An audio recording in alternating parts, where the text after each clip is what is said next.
ऐसे टाइम में जब इन्वेस्टर अपने पोर्टफोलियो देखते हैं तो एक दिन बहुत ज़्यादा खुश होते हैं और अगले ही दिन बहुत ज़्यादा दुखी हो जाते हैं। एक बात याद रखिए, मार्केट की अपनी साइकिल होती है बट इंडस्ट्री के फंडामेंटल्स की डिफरेंट साइकिल होती है।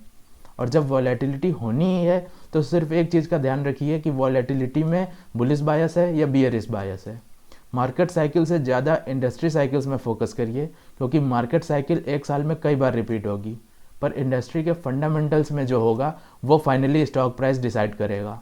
और आपको ये चेक करना है कि फंडामेंटल लेवल पर क्या हो रहा है।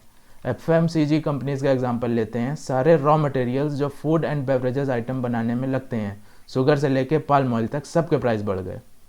और सेक्टर में कंपटीशन ज़्यादा होने की वजह से प्राइस इंक्रीज करना भी इजी नहीं है।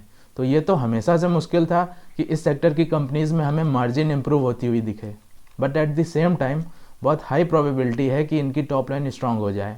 अब सीमेंट सेक्टर की कंपनीज को देखिए, इनके मार्जिन इंप्रूव होने की ज़्यादा प्रोबेबिलिटी है, क्योंकि एनर्जी और ट्रांसपोर्टेशन कॉस्ट कंट्रोल में रही है, जो कि इस इंडस्ट्री में इंपॉर्टेंट रोल प्ले करती है। बट क्योंकि लास्ट क्वार्टर में इंफ्रास्ट्रक्चर में स्पेंडिंग लो थी, तो हो सकता है कि टॉप लाइन उतनी हाई ना हो।